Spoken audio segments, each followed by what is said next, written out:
बिस्मिल्लाहिर्रहमानिर्रहीम। अस्सलाम वालेकुम। आप देख रहे हैं हालात और मैं हूं सईद चौधरी। वज़ीर-ए-आज़म इमरान खान के ख़िलाफ़ तहरीक अदम एतमाद पेश कर दी गई है और कौमी असम्बली का अजलास बुलाने के लिए रिक्वेज़िशन भी दे दी गई है। ये मामला कितने दिनों में निपटेगा, ज़्यादा से ज़्यादा कितने दिन लेगा, इस बारे में कुछ कन्फ्यूजन है कुछ लोगों को। और मुझे ये मेरे दोस्तों ने पूछा कि यार ये कन्फ्यूजन दूर करें, असल जो सूरत हाल है आइनी और कानूनी वो बयान कर दें, वो हम बता देते हैं आपको।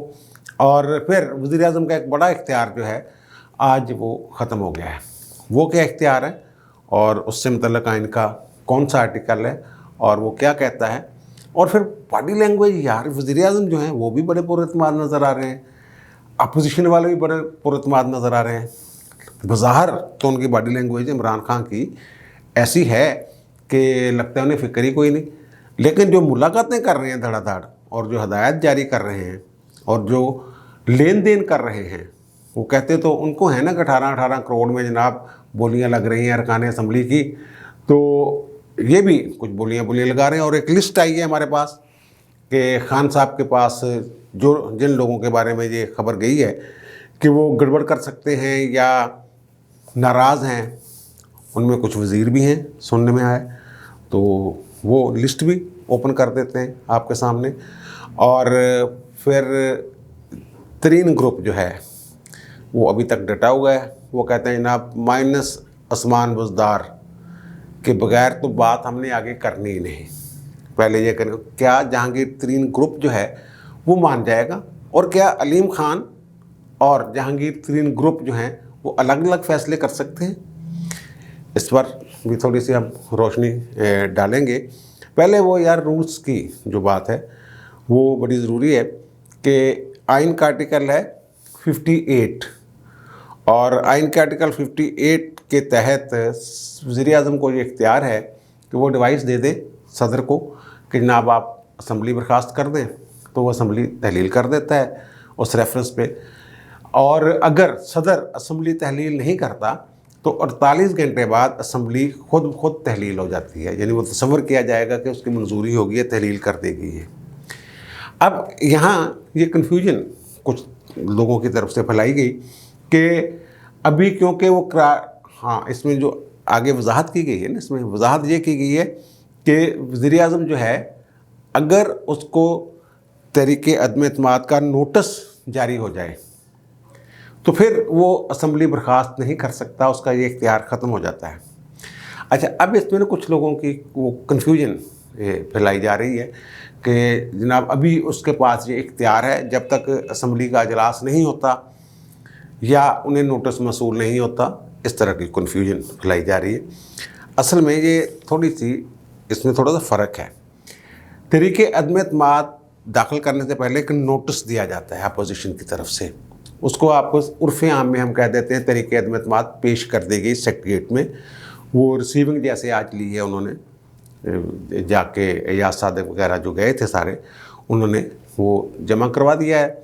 वो असल में नोटिस होता है, उसको कहते हैं notice of resolution for no confidence, वो जमा हुआ है। और जब वो जमा होता है तो उसके साथ ही उन्होंने रिक्वेजिशन दे दी है कि जनाब आप वो अजलास बुलाएं, इस पे एजेंडे पे रखें। अच्छा, अब आइन का आर्टिकल जो 58 है जिसका मैंने जिक्र किया है, उसमें ये कहा गया है कि अगर नोटिस जमा करवा दिया जाए, वो आप स्क्रीन पे देख सकते हैं, एक्सप्लेनेशन उसकी दी गई है कि अगर नोटिस जो है वो दे दे जो अपोजिशन है तो फिर वज़ीर-ए-आज़म के पास असम्बली तहलील करने का इख्तियार नहीं रहता। यानी अब वज़ीर-ए-आज़म साहब के पास ये इख्तियार नहीं है कि असम्बली वो डिज़ाल्व कर सके। इसका जो मंजूर वट्टू केस में इसका फ़ैसला भी हो चुका है कि नोटिस उसका वो चक्कर ही उसका यह था कि वो नोटिस सेक्रेटेरिएट ने वसूल किया था, सेक्रेटरी ने, वो एक लंबा केस है, उसमें बड़े दिलचस्प वाक़यात भी हैं, वो किसी वक्त वो सुनाएंगे। तो वो पता ये चला था कि जनाब नोटिस पहले हुआ है या असम्बली पहले बर्खास्त की है, इस तरह का चक्कर बन गया था वो। तो नोटिस अब क्योंकि रिसीविंग हो गई है, वो सेक्रेटरी साहब जो थे ना पंजाब असम्बली को, वो गायब कर दिए गए थे, चौधरी ने कहीं छुपा लिया था उनको। वो फिर वो हो गया जनाब ये कि पहले असम्बली डिज़ाल्व करनी है या वो क्या करना है, वो अब ये है कि वो नहीं हो सकता। अगर ये जो रेक्विजिशन पेश कर दी है उन्होंने, notice for resolution for of no confident, तो फिर वो ख़त्म होगी बात। अब वो असम्बली डिज़ाल्व नहीं कर सकते। और फिर कि अजलास, वो आइन के आर्टिकल 95 में ये लिखा हुआ है कि जब तहरीक अदम एतमाद पेश होती है 20% अरकान जो अपने दस्तखतों से वो पेश करते हैं करारदाद अदम एतमाद, या 20% अरकान पेश करते हैं, वो खड़े होकर भी कर सकते हैं। बहरहाल तहरीरी रवायत यही है कि तहरीरी तौर पर किया जाता है। तो फिर उस पर जो वोटिंग है वो 3 से 7 दिन के दरमियान वोटिंग का प्रोसेस होना है, यानी 3 दिन तकरीरन शकरीरन देना, चौथे दिन वोटिंग हो सकती है, 5वें, छठे और 7वें दिन, 7 दिन तक वो मामला स्पीकर साहब जो हैं वो लटका के रख सकते हैं। अब इससे ये लग रहा था कि आज जो नोटिस दिया उन्होंने तहरीक अदम एतमाद का, तो उसके मुताबिक ये है कि जनाब 3 दिन बाद अजलास होगा और 7 दिन के अंदर अंदर, ऐसे नहीं है। वो एजेंडे के ऊपर आने के बाद, यानी असम्बली का अजलास है, असम्बली के अजलास में वो तहरीक अदम एतमाद पेश की जाती है, चलते हैं, फिर वो 3 से 7 दिन, या जब एजेंडे पे आ जाए, वो जो रिक्वेजिशन दी है अजलास बुलाने की, उसके एजेंडे पे जब 14 दिन के अंदर किसी वक्त वो रखेंगे, फिर वो 3 से 7 दिन। और आज अगर 8 तारीख है, 8 तारीख को वो पेश हुई है नोटिस और रिक्वेजिशन, तो आइन के आर्टिकल 54(3) के तहत वो 86 अरकान यानी कि 1/4 जो हैं वो पेश कर सकते हैं वो करारदाद और रिक्वेजिशन अजलास बुलाने के लिए। तो वो खबरें ये चल रही हैं कि 86 अरकान, लेकिन वो मेरी इत्तला के मुताबिक वो तो 150 के करीब लोग हैं जिनके दस्तखत हैं उस पर। 86 कम से कम 86 चाहिए, वो 86 से कहीं ज़्यादा अरकान है। फिर स्पीकर ने 14 दिन के अंदर अंदर अजलास बुलाना होता है, यानी 8 है तो ये 22 तक, या 22 को आखिरी दिन जो है 22 मार्च को ये अजलास बुलाया जाएगा। तो लेकिन उससे पहले भी वो अजलास बुला सकते हैं, हो सकता है वो परसों बुला लें, 3 दिन बाद बुला लें। लेकिन इससे पहले एक वो जो रूल्स हैं, रूल 37 का जो हवाला दिया जा रहा है कि रूल 37 के तहत प्रोसीडिंग होगी इस मामले की सारे की, वो उसमें यह है कि एक वर्किंग डे के बाद, यानी आज दायर हुई है तो एक वर्किंग डे जब मुकम्मल हो जाएगा तो फिर उसके बाद वो नोटिस जो हैं वो सर्कुलेट किए जाएंगे, यानी कल तक वो नोटिस वगैरह जो वो सर्व होने का मामला शुरू हो जाएगा। ये तहरीक वाला अरकान असम्बली को भी, इमरान खान को भी सारा, लेकिन वो सबमिट हो गया है। इख्तियार 58 के तहत उनका असम्बली तहलील करने का वो ख़त्म हो गया है। और फिर अगर उससे पहले वो हो जाता है, जिस दिन एजेंडे पे रख लेते हैं, फ़र्ज़ करें वो 13 तारीख को बुला लेते हैं, तो 3 से 7 दिन के अंदर 20 तारीख तक काम ही ख़त्म हो जाएगा। और फिर ये भी है कोई ज़रूरी नहीं कि असम्बली हाल में ही वो अजलास बुलाना है, वो कहीं भी आइन में लिखा हो कि कहीं भी मुनासिब जगह पे स्पीकर को इख्तियार है कि अजलास बुला ले। अगर वो जो इस्लामी ममालिक के वज़रा ख़ारजा की कॉन्फ्रेंस के लिए वो अगर उसको कौमी असम्बली के हाल को उन्होंने रेनोवेशन वगैरह करवा रहे हैं, तो ज़रूरी नहीं किसी होटल में भी करवा सकते हैं। ये आइनी पाबंदी है, इससे वो एतराज़ या इज्तनाब नहीं कर सकते। ये उनका इख्तियार नहीं है कि वो 14 दिन के अंदर इजलास ना बुलाएं। ये हो सकता है कि वो 7 को बुला लें, 13 दिन के अंदर बुला लें, 13वें दिन बुला लें, 14वें दिन बुला लें, आखिरी दिन। तो ये भी हो सकता है। ऐसी बातें भी हैं कि वहाँ जो सेनेट का हाल है वहाँ ये अजलास बुला लिया जाए कौमी असम्बली का, या वो जो आ रहे हैं बाहर से वज़रा ख़ारजा उनको उधर शिफ्ट कर दिया जाए।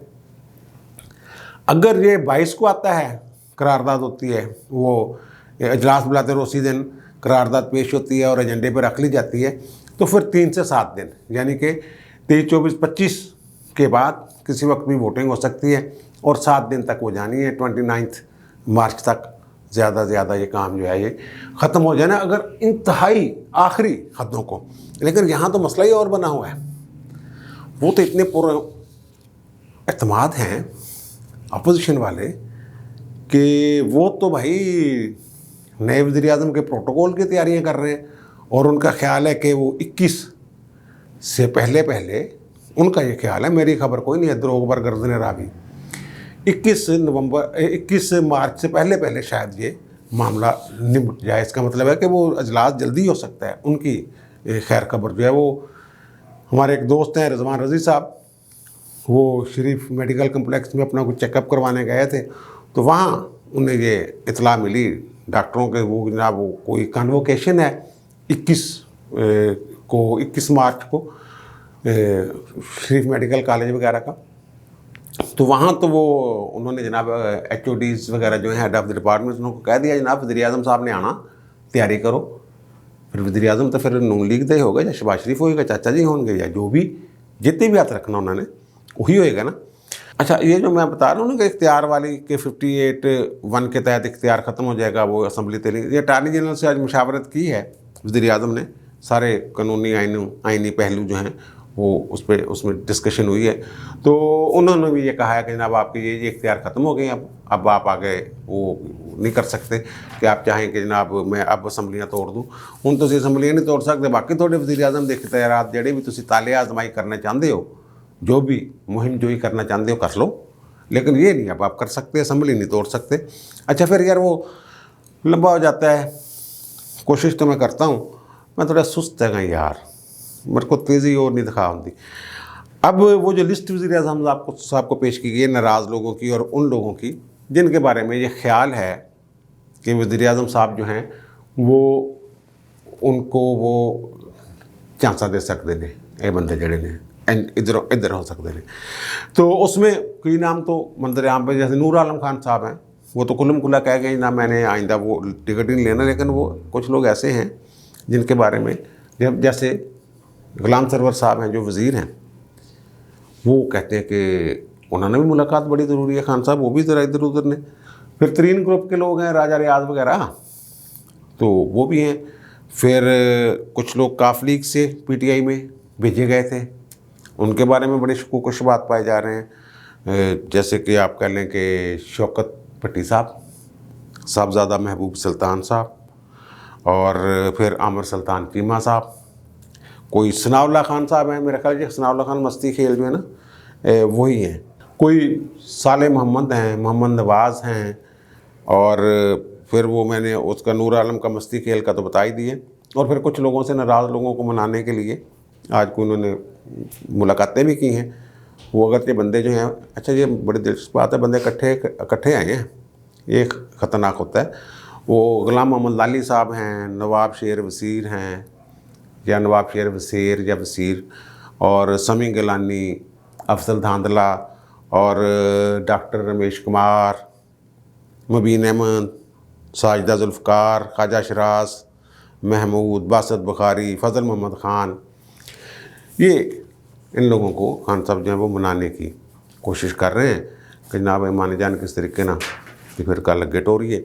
अच्छा, वो आपने देख ही लिया जो प्रेस कॉन्फ्रेंस की अपोजिशन ने खबर तो पहले ही खैर लीक हो गई थी, वो हाले भी गल्ला लकोल को के रख रहे हैं, वो कि दस नहीं रहे कुछ भी, खामोशी दे नाल ओके, यानी कि अच्छी खासी प्रेस कॉन्फ्रेंस, 3 बंदे बैठे हुए हैं, हम कोई उनसे बात उगलवा नहीं सके, ना उन्होंने नए वज़ीर आज़म का बताया, ना अगले लाहे अमल का बताया। उन्होंने कहा जनाब शहबाज शरीफ साहब, मौलाना साहब और जरदारी साहब ने कि वो सारा जनाब मामला तय है, और हो सकता है कि अगले वज़ीर आज़म का हमने तय कर लिया हो सकता है 1-2 दिन में कर लें। और फिर जब उनसे पूछा गया कि जनाब क्या आपको मुक़्तदा की तरफ से ये कोई यकीन दहानी करवाई गई है कि नया तजर्बा नहीं करेंगे हम अब कोई, तो वो भी कि हम सियासी लोग हैं, इस तरह कर करा के ना सारा उन्होंने, लेकिन खुश बड़े लग रहा से जनाब इन्होंने मैदान जड़ा ना मार लिया बंदे पूरे ने। वो आज जनाब वो कितनी तादाद है, वो जी 172 से ज़्यादा, लेकिन वो मैं तादाद क्यों बताऊँ, नहीं बताऊँगा यानी अपनी खबरें नहीं दे रहे, हमारी खबरें हमें दे रहे हैं, सहाफ़ियों को खबरें दें। खबर उन्होंने ब्रेक की, जनाब जरदारी साहब ने सहाफ़त की बात की और कहा जनाब हामद मीर साहब जो हैं वो रिस्टोर हो गए, उनका प्रोग्राम जो है वो आज जाएगा। हालांकि बहुत सारे लोगों को पता था, उन्होंने वो ट्वीट किया हुआ था, तेजो मंतशावत चिल्लो मंतशावत से अंदाज़ा हो गया। पर रात जो हमारे साफी दोस्त हैं, उन्हें तो पता था कि रात को उनकी जो टीम है जो वो प्रोग्राम करते हैं जियो पे, उनको रात कह दिया गया था कल जनाब हामिद मीर साहब करेंगे। लेकिन खबर पब्लिक को ये जरदारी साहब ने दी है। हम साफ़ी जो है वो ख़बरें ब्रेक करते हैं इनकी सियासतदानों की, और सियासतदान साहब जो हैं उन्होंने खबर ब्रेक की हामिद मीर साहब की। बहरहाल वो लग रहे थे जिन्हें बड़े पुरुम्मीद हैं, उनके पास तादाद तो पूरी है। वो चौधरी वाला मामला भी जो सवाल था उसको भी पूरी तरह उन्होंने वजाहत नहीं की, लेकिन अपनी बॉडी लैंग्वेज से और इकट्ठे बैठ के ये पैगाम दे गए कि हम बिल्कुल यकजान, वो 3 कालब हैं और या जितने भी कालब हैं और फिर हम जनाब इस पे हमारा पुख्ता यकीन है कि खान को घर भेजने हैं। उन्होंने कहा जनाब अगर अब ना भेजते, जरदारी साहब ने कहा, तो फिर कभी, अब हमने फैसला किया अब या फिर कभी नहीं। ये वो कहते हैं तबाह कर देगा इस मुल्क को, फिर इसकी बहाली कैसे होगी, ये उन्होंने बताया। और फिर यार ये जो खान साहब है ना, ये अपनी एतमाद, वो कहते हैं जनाब अब ख़ताब फरमा रहे हैं। अच्छा, एक तरफ मुलाकातें कर रहे हैं, कल फिर मुलाकातें करनी है उन्होंने बहुत सारे लोगों से। अटॉर्नी जनरल को भी बुला लिया फटाफट, और परवेज़ खटक साहब को ये कह दिया कि ओन चौधरी ने कहो न रबता करो तो मेरा पैगाम दियो तरीन साहब ने।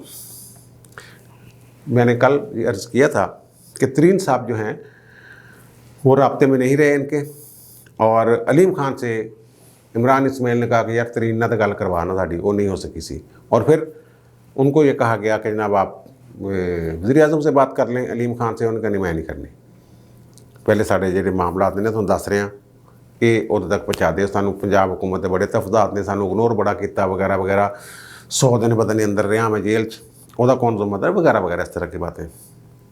आज इस्लामाबाद में थे अलीम खान, और ये तवक्को थी कि शायद खान साहब से मुलाकात हो जाए। अब तक जो 11:15 बजे तक जब मैं वीलॉग कर रहा हूँ तब तक तो नहीं मुलाकात हुई, और वो लंदन जाने की तैयारी कर रहे हैं, वहाँ जाके फिर वो कोई मिलेंगे उनसे, जहांगीर तरीन से। और जो ओन चौधरी साहब को परवेज़ खटक साहब ने पैगाम दिया राब्ते के लिए, तो फिर ओन चौधरी साहब ने वो तरीन ग्रुप का, हम ख्यालों का वो अजलास बुलाया, 3 सूबाई वज़ीर भी थे। उन्होंने जनाब ये 2 टोक का कर कह दिया है कि माइनस आसमान बुजदार जब तक नहीं होता उस वक्त तक असी अगे गल ही कोई नहीं करनी, पहले इनू माइनस करो फिर अगे गल जानी। अच्छा, वो कल मैंने वीलॉग किया था, उसके आखिर में मैंने ये कहा था कि पहले तब्दीली जो है ना पंजाब से आएगी, और मेरे सोर्स ने मुझे बताया था। तो मैंने आज सोर्स से कहा कि जब ये तहरीक एतमाद पेश होगी ना, तो मैंने फ़ोन किया, मैं कहा यार बड़ी बेइज्जती करवाती तुसी, मैं ते तुसी क्या कि पंजाब पहलों तब्दीली आ रही है, तो मैं तो कह देता कि जनाब ये पंजाब तो शुरू हो रहा काम तहरीक एतमाद वाला, सज्जी दिखा के खब्बी। मैं तो पहले दिन से ये कह रहा था कि वफाक से, और मेरी पुरानी वीडियोज़ में किसी में भी ये नहीं कहा गया कि सबसे पहला टारगेट हाथी के पाँव में सबका पाँव इमरान खान। और एक वीलॉग में मैंने 9 मंगल बुध ये भी कहा था पिछले हफ्ते कि मंगल बुध को अगले आ जाएगा, आज मंगल ही है। तो आपने तो मेरा बड़ा, उनका भाई जी मैंने ये कहा था, अब भी मैं इस बात पे कायम हूँ कि तब्दीली पंजाब से शुरू होनी है। उनका ये कहना था कि आपने, वो कहते हैं कि वो जल्दी में मैं ना समझा सका, ना आपने उस तरफ गौर किया। वो कहते हैं कि वज़ीर-ए-आज़म ने बाद जाना, बुज़दार ने पहलों जाना।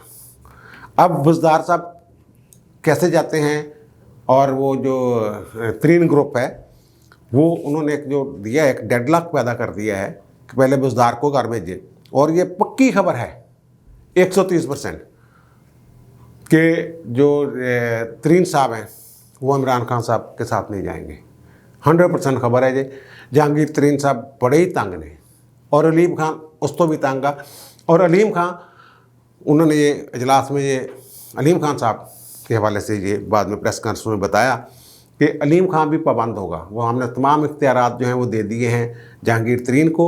जहांगीर तरीन जो भी फैसला करेंगे, अलीम खान साहब हमारे साथ शामिल हुए हैं हमारे ग्रुप में, हम ख्याल ग्रुप में, तो वो भी पाबंद होंगे जहांगीर तरीन के फैसलों के। और ख़ान साहब की आज मुलाकात उस्मान बुज़दार साहब ने भी हुई। और यार बड़ी हैरत की गल खबर चली कि उस्मान बुज़दार ने कहा कि यार अलीम खान मुझे कबूल नहीं है, चौधरियों को बता दें, बना दें, चौधरी परवेज़ इलाही वगैरह को। तो बाद में ये पता चला कि उस्मान बुज़दार साहब की माशाल्लाह इतनी औकात ही नहीं है कि वो ऐसी को तजवीज़ दे या कह दे काबिल कबूल जैसे लफ्ज़ इस्तेमाल करें। ये हो सकता है कि चौधरियाँ भी बड़े तलकात ने जनाब मैं तो इस्तीफ़ा देने लिए तैयार हूँ, ये तो उन्होंने कहना था और उन्होंने ऑप्शन की है कि इस्तीफ़ा देने तो अलावा और तो कोई ऑप्शन नहीं है कि उन्होंने कंटिन्यू कर नहीं सकते, MP बंदे नाल नहीं उन्होंने।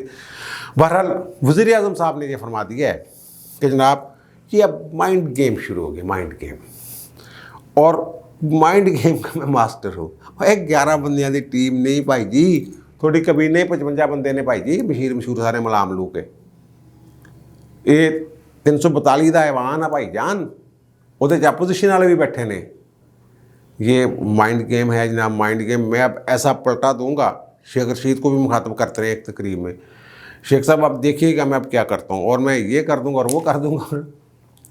अजलास बुला रहे हैं यूट्यूबर्स का यूट्यूबर्स को बुला के वो कह रहे हैं कि जनाब वो ये हम ये करेंगे, हम वो करेंगे, आप डटे रहें, मैं 2028 तक वज़ीर आज़म हूँ, ये कह रहे हैं जनाब। मैंने अगर इनको ये नाकाम होगी ना फिर देखना मैंने इनके साथ क्या करना है। ये जनाब हो गया है खान साहब का वो कह लें आप। अब ये मामला ज़ाहिर ज़्यादा से ज़्यादा ये 29 तक जाएगा, इस महीने के आखिर तक, 29 मार्च तक, इससे आगे जाना नहीं है। और बुज़दार साहब को माइनस किए बगैर पंजाब में बात नहीं कर बननी। वो पहले उन्होंने कहा जनाब जी पहले माइनस करने वाला काम करो फिर असी वफाक देखेंगे की करना थोड़े नाल। तो इस तरह फिर तब्दीली जो है वो पहले अगर वो शर्त इस पर कायम रहते हैं, अगर वो इन तो फिर पहले पंजाब में तब्दीली के इम्कान ज़्यादा हैं। चलो इसको भी छोड़ दें, अगर अलीम खां वगैरह की बजाय चौधरियों को बनाया जाता है तो अलीम खां ग्रुप कभी भी नहीं मननगे होते। और चौधरी ये कह बैठे हैं, बयान दे बैठे हैं कि अलीम खां तो बुज़दार ही चंगा। अब ये 2-3 ग्रुप बन गए हुए हैं और खान साहब कह रहे हैं कि जनाब बुज़दार ने बड़ा काम किया है और इसका काम बड़ा अहम है, वो मीडिया वालों से नहीं बना सके, इसकी शक्ल उन लोगों को पसंद नहीं है जो ख़ुद वज़ारत आला के उम्मीदवार हैं, ये खान साहब कह रहे हैं। यानी वो जो ग्रुप टूटा हुआ है, जो 40 बंदे वो कह रहे हैं, वो हमारे 65 हैं, मेरे ख्याल में 40 हैं MPs, तो और उसमें वज़ीर भी हैं सवाई, वो कह रहे हैं सानू वज़ीर आला कबूल ही नहीं है। वो वज़ीर आला दे वज़ीर आज़म दे उस हुक्म तो बगावत कर रहे हैं जिसके तहत उस्मान बुज़दार ने वज़ीर आला पंजाब दा लाया है। और खान साहब कुछ और सोचों में हैं, कुछ और खुशियों में हैं। और फिर दूसरी यार एक बात, वो कामयाब होने वाली बात जो है ना, ये तमाम जमातें जो अपोजिशन की उन्होंने अपनों की जमात अफ्रीका कर ली हुई हैं बंदे बुंदे, और जो मशकूक बंदे उनके पास भी होते हैं ना, तो उन्होंने उनकी खुफिया निगरानी के लिए कुछ और MNS जो है ना, उनको फ़र्ज़ करेंगे एक ग्रुप है जो 15 बंदों पे मुश्तमिल है, उसका एक हेड है, व्हाट्सएप ग्रुप बन गया है, तो वो उनकी नकलो हरकत सारा कुछ देखेगा। वो देखेगा यार 2 बंदे मशकूक ने हैं, जैसे वो मैंने उनकी PTI वालों की मशकूक बंदों की लिस्ट जो खान साहब को दी गई है, तो ये बंदे 2 मशकूक लग रहे हैं मुझे। अच्छा इन्हें तो 2 बंदे होर लाते यार, इन्हें नाल ही रहना कि उधर उधर ना हो जाए। वो तो आपको पता ही है ना कि असम्बली में जब जाते हैं फिर वो 5 घंटे तक घंटियाँ बजती हैं, 5 मिनट तक, और फिर वो दरवाजे बंद कर दिए जाते हैं। कोई दरवाज़ा बंद होने तो पहले बाहर ही ना बंदा गायब हो जाए। ये सारी चीज़ें उन्होंने रखनी है और रखी हैं। और फिर सिक्योरिटी के हवाले से, सिक्योरिटी तो ना ही है, वो जो अंसारुल इस्लाम है ना, उदी ਜਿਹੜੇ वो डंडे वाले नहीं फिर देंगे वर्दी पा के मौलाना के जलसियां विच, उनको कहा कि अगर कोई आपको जो MNS को कुछ सिक्योरिटी का मसला है ना, तो वो ये लोग आपको प्रोवाइड करेंगे ये सिक्योरिटी जो है, तो वो भी नज़र रखेंगे। बंदे उन्होंने कर लेने खिच खुच के पूरे। खान साहब के जो माइंड गेम है ना, और वो मास्टर ने वो इंज ही मास्टर ने जिमें यूरोप में सब तो ज़्यादा जानते हैं और पूरी यूरोपीय यूनियन उन्होंने नाराज़ होकर बैठी है। अमरीका सब तो अच्छा वो जानते थे, अमरीका नाराज़ होकर बैठा। चीन के नाल उन्होंने आप ही अमरीका खुश करने की तलकात बिगाड़े CPEC ते, और फिर अचानक एक दौरा करके पूरी दुनिया को, ठीक है ना, जहाँ सिर्फ 4 लोग जो हैं, 4 मुल्क वो उसके साथ खड़े हुए हैं UN में, रूस के साथ, बाकी सारी दुनिया के पास या चुप, असी उत्थे भी अपना कोई रोल शोल नहीं अदा कर सके। बड़का छिड़का मार रहे हैं, बयानिया बना रहे हैं खान साहब कि मुझे क्यों निकाला, जाके कहूँगा जनाब मुझे आलमी आज भी कहा है, एक से ज़्यादा आलमी कुवतें मेरे खिलाफ हैं। ਉਹ ਭਾਈ ਜਿਵੇਂ ਤੁਸੀਂ ਆਲਮੀ ਕੁਵਤਾਂ ਫਿਰ ਜਿਹੜੇ ਪਹਿਲਾਂ ਜਾਂਦੇ ਰਹੇ ਉਹਨਾਂ ਦੇ ਵੀ ਆਲਮੀ ਤਾਕਤਾਂ ਖਿਲਾਫ ਹੁੰਦੀਆਂ ਸੀ, ਤੁਹਾਨੂੰ ਲੈ ਕੇ ਆਏ ਆਲਮੀ ਤਾਕਤਾਂ ਦੀ। ਮੌਲਾਨਾ ਨੇ ਅੱਜ ਫਿਰ ਕਹਿ ਦਿੱਤਾ कि बरूनी ताकतों का चैंट है। मैं तो पहले दिन ही कहता सी। वैसे जिस तेज़ी के साथ इन्होंने पाकिस्तान को खारजा सतह पर आइसोलेट किया पूरी दुनिया में, आलमी तन्हाई का जिस तरह शिकार किया इन्होंने, वो लगता यही है कि यार कोई ख़ास एजेंडे से काम कर सकते। मैशे का बेड़ा गर्क, ज़रात तक तबाह बर्बाद, संतां किते दे किते, और 87% तजारती खसारा पिछले दिनों जोड़ा है आखिरी तिमाही वाला वो वध गया, यानी डबल हो गया सारा। अगर 8 महीनों का 32 अरब तक डॉलर तक सारा चले गया। बहरहाल कहते हैं अपोजिशन वाले कि चंगे दिन शुरू होने वाले ने और ऐसे महीने तो शुरू होने वाले ने। अब दीजिए मुझे इजाज़त, इंशाल्लाह दोबारा मुलाकात होती है नए विला के साथ। अल्लाह ताला आप पर, मुझ पर, हम सब पर मेहरबान रहे। अल्लाह हाफ़िज़।